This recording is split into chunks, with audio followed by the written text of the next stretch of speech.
In this lecture, we will overview important transport parameters, and based on those transport parameters, we will also define different transport regimes. In the beginning of this lecture series, we mentioned that the quantum transport applies to quantum confined systems. The three-dimensional bulk materials, the everyday materials that we see, the everyday devices that we see, such as resistors, capacitors, those are bulk systems, and we do not observe any quantum transport phenomena because there are no quantum confinement effects there, because the charge carriers, such as electrons, are free to move in all the directions. Now, the two-dimensional systems, what that means is the electrons are confined to move in a plane in two dimensions. What that means is one of the third dimension doesn't exist, or in that direction, the electron is not free to move. One of the most popular example is a sheet of two-dimensional layered system, such as graphene.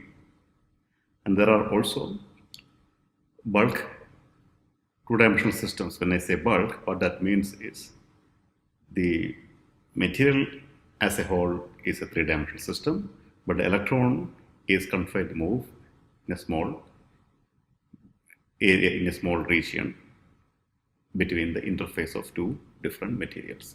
For example, the gallium arsenide and aluminum gallium arsenide interface. Those are called quantum well heterostructures, where you have a two-dimensional electron system which is confined at the interface between gallium arsenide and aluminum gallium arsenide.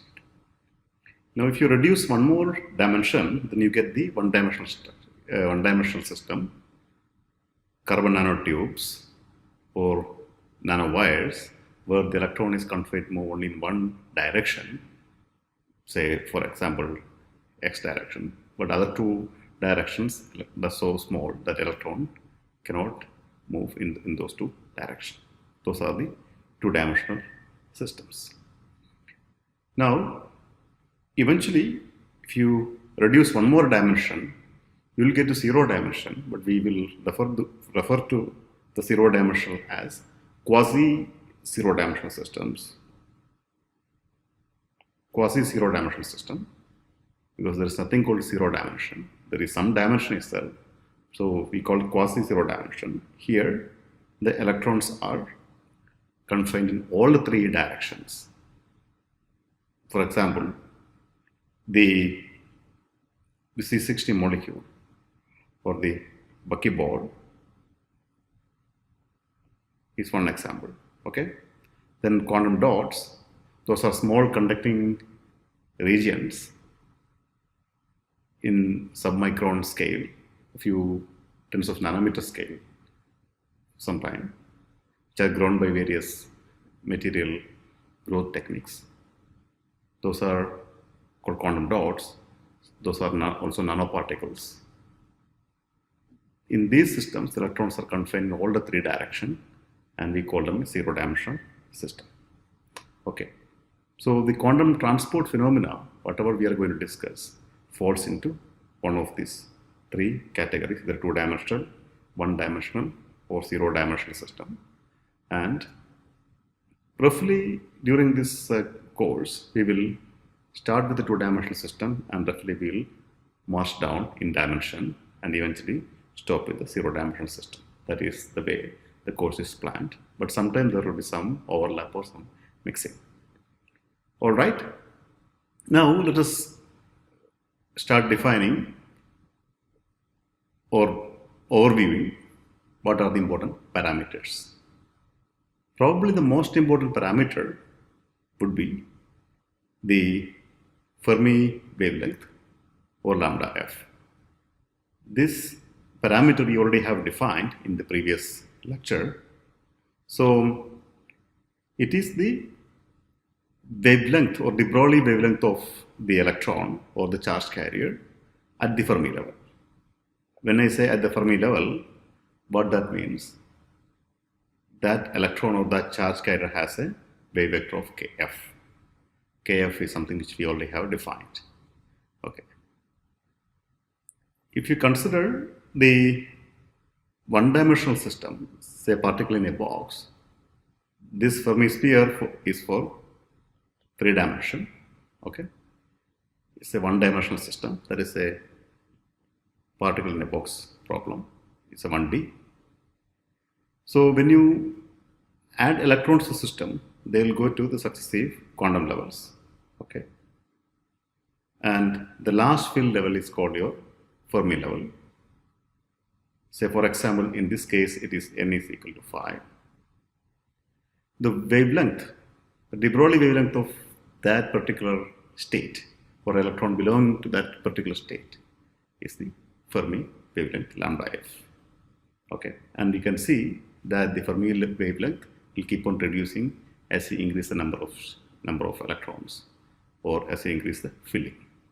Okay, and the wave vector corresponding to that state is called Fermi wave vector, and you can also define a temperature scale for that particular wave vector or particular state that is called the Fermi temperature. What you do is you just need to take the Fermi energy, that is EF, which is h bar square k f square by 2 m, and equate that to kBTF. So this TF is called your Fermi temperature. Okay. The velocity that you can extract from this kinetic energy term, that is called the Fermi velocity. The velocity that you can extract from that kinetic energy, that is your Fermi velocity. And in quantum transport, or to understand or to classify whether the system is going to execute quantum transport or not, probably the most important parameter is a Fermi wavelength, because you always compare the dimension of the system with the Fermi wavelength of electron. That is how you say whether that system belongs to, or whether there is a confinement effect or not. Your comparison to Fermi wavelength. If the system is sizes comparable to Fermi wavelength, then you can say that you have the quantum confinement effects in action. That we will define in a minute in detail. Okay. Now, the second parameter, which is also very important, is a mean free path. Mean free path, which we already have discussed in the context of Drude's theory, that is the distance the electron travels, the mean distance the electron travels between successive collision under the action of an electric field. But in general, the electric field that you're talking about in transport is really, really small compared to the Fermi energy. So you can think that the electric field is really negligible. I mean, the potential due to the electric field is negligible. Okay. So you can define a mean collision length or scattering length Lm with the Fermi velocity and the mean collision time Tm. Okay. So what I'm trying to say here is this Lm is not really a function of the applied electric field or the voltage that you have applied across the material. That is a property of the system, and that depends on various parameters such as how many defects are there, what's temperature, a lot of other effects. But it's not really a function of the applied electric field in the normal condition, or what we say is a linear transport regime. Now, the way this is defined is, it's the mean distance the electron travels before it resets or before its momentum, initial momentum is completely destroyed. Now, unlike the Drude's picture, here you don't need to worry about whether the momentum is completely reset or not. I mean, momentum has gone to zero or not. Here, electron always will have momentum because those are quantum mechanical objects. As long as they have a wavelength, they'll have momentum. Okay, de Broglie wavelength, they will have momentum also. Okay, it's not that the momentum is zero. Momentum is zero belongs to the wave vector zero because momentum is h bar k, but wave vector zero lies in the middle here. Okay, but the particle which lies in the middle cannot move because there are no empty states around. Okay, so we are always discussing about a particle or electron or the charge carriers at the surface or close to the surface of the Fermi sphere. All right, now after the mean free path, we are going to define two more mean free paths. One is the elastic mean free path, LE, that is the distance the electron travels between two elastic collisions. When I say elastic collision, means there are no energy exchange. The electron is going to retain its energy before and after. Before whatever the energy it had before the collision is going to retain that energy, and that is the elastic collision, and that is the distance between two elastic collisions is the elastic mean free path, which is generally defined as LE. And one of the example for the elastic mean free path is the collision between electron and one of the impurity atom. You can think of, like, say, a really hard sphere collision where the impurity atom is so massive, so electron is going to simply bounce back just like a billiard ball. So you can think that most of its energy is conserved. There is no literally very much energy exchange between the atom and the electron. But then there is another mean free path, which is the inelastic mean free path. That involves energy exchange with the colliding entity. For example, collision with the phonons. Phonons carry momentum. Phonons carry virtual momentum, just to be precise, and they can exchange energy with the electron. Then it is going to lose its initial momentum and also energy. Another example is electron-electron scattering. That is also an example of inelastic collision. And the distance between two inelastic collisions is the inelastic mean free path, usually referred to as L inelastic. Okay. Another important parameter is the phase relaxation length, L phi. Electrons are quantum mechanical entities, and they have a phase term. The phase is also very important. And the distance before the electron loses its phase information completely is called the phase relaxation length. Generally, the elastic scattering events does not randomize the phase, it only shifts. Okay, but the inelastic scattering events generally randomize the phase. So you have to identify the inelastic scattering length as the phase randomizing length or phase relaxation length immediately. You can have many elastic scattering events occur before the phase information is completely lost. Suppose elastic scattering will preserve the phase. When I say preserve, it only will shift, but you can track it. Okay. So generally, the phase relaxation length is greater than the elastic scattering length. So you can have many elastic scattering events before the phase information is completely lost. Okay. There is another term which becomes important when you discuss the motion of electrons in a magnetic field, condensing magnetic field. Okay. So the extent of wave function in the presence of a magnetic field is called magnetic length. You can kind of say that magnetic length is very similar to the cyclotron orbital extension, spatial extension in presence of magnetic field. So the wave function gets a spatial extension or the spread when you apply magnetic field. Applying a magnetic field will cause the electrons to undergo a simple harmonic motion.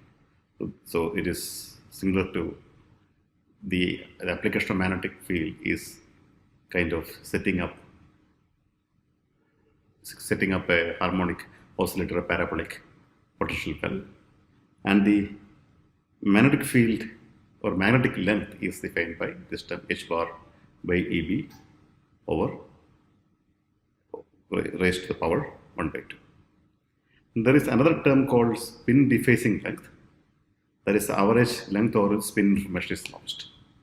So if you define a spin of an electron to a certain direction, that information will get, or that parameter will get randomized, or the spin will flip after that length.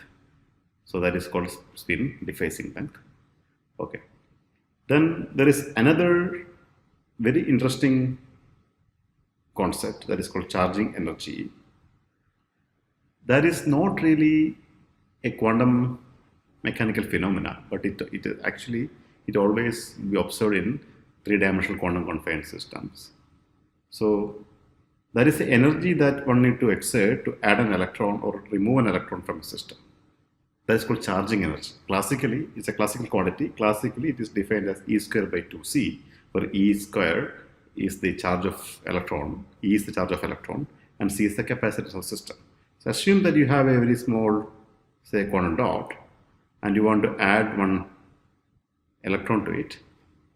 So the energy that you need to exert to add an electron to it is defined by charging energy, E square by 2c. This is a very small quantity when you consider the actual magnitude of E square and c. But when you have systems in the nanometer or submicrometer range in regime, then the c can be very, very small. And in that case, this quantity can be appreciable or substantial compared to the other energy scales in systems such as temperature, especially at low temperature regime, like below 4 Kelvin. So this charging energy is generally observed in cryogenic environment. But if you have nanoparticle, where you can actually connect using electrodes to run some current through it, then you will see the effect of charging phenomena. This is called single electron charging phenomena. That also we will discuss in detail in one of the coming lectures. All right. Now we have discussed most of the important parameters which defines the transport mechanism. And the transport mechanism is classified as diffusive and ballistic. Then there is classical diffusive and classical ballistic. Then there is quantum diffusive and quantum ballistic. So there are actually 4 transport regimes, out of which what we will concentrate is quantum diffusive and quantum ballistic. And classical diffusive is the transport that you discuss when you talk about Ohm's law. Okay, where you consider the dimension of the system, which is L here, is the largest compared to any other parameters involved.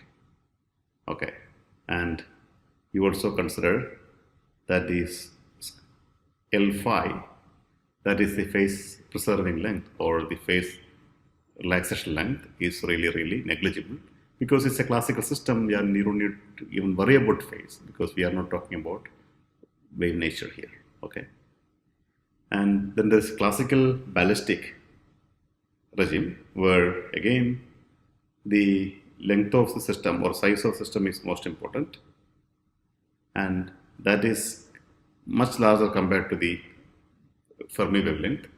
Of course, that is true because Fermi wavelength, the concept itself comes from the quantum mechanical treatment and it's a classical transport, so you don't need to worry about that. But when I say ballistic, what that means is the scattering lengths, especially the elastic scattering length, is much larger compared to the size of the system. So here, ballistic means the system, the electron goes through the system like a bullet. Okay, there are no scattering. There might be one or two elastic scattering, nothing. But diffusive means that is, as we discussed, it is the classical transport is driven by collision phenomena and the Maxwell-Boltzmann statistics. That is the Drude's theory, okay, of transport. Then when we come to quantum regime, there are two regimes. One is the quantum diffusive and quantum ballistic. Whenever we say diffusive, the term that is going to project out all the time is the size of the system, which is greater than the collision or and also the de Broglie wavelength or lambda f, the Fermi wavelength. Okay. Now, quantum means this phase coherence length is larger than the elastic collision length. Okay.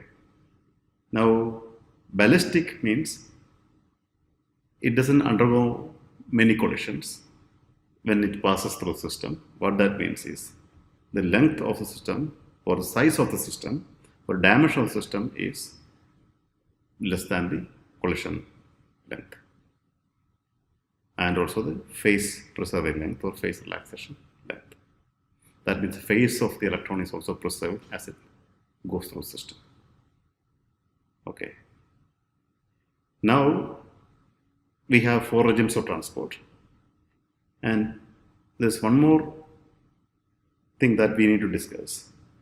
As I told in the previous slide, it's not really a quantum phenomenon, but that you can observe because of the quantization of charge, because electronic charge is discrete, or electrons are discrete.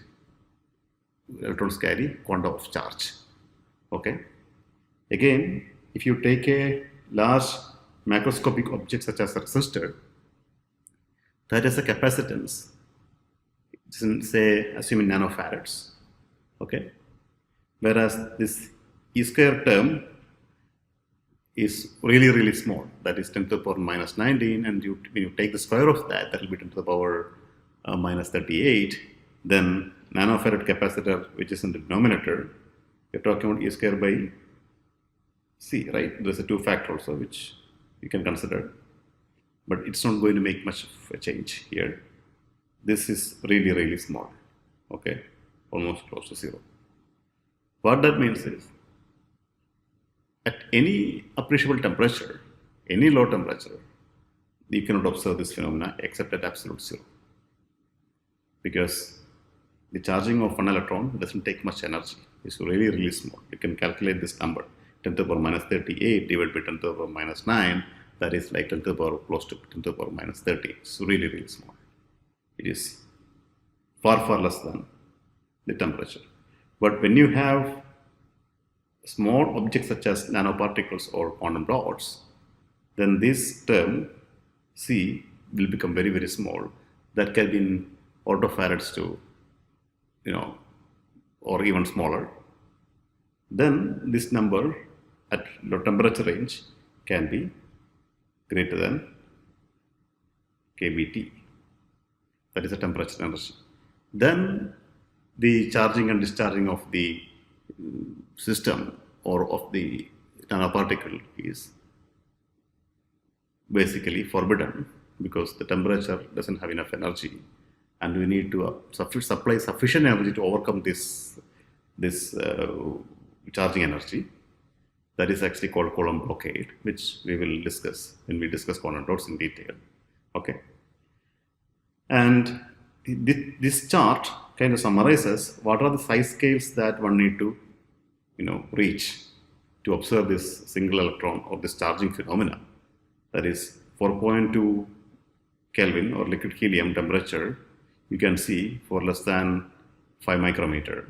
If the size is less than 5 micrometer, then you would see this phenomenon. If it is liquid nitrogen temperature, then you need to be in a regime where the size is less than 100 nanometer. But if the size is less than 10 nanometer, a few nanometer, then you can see this phenomena even at room temperature, this charging discharging event. Remember, as I told, this is not a quantum mechanical effect. So we are not talking about, let me emphasize that point, we are not talking about single particle energy levels here. Single particle energy levels come from the quantum mechanical treatment.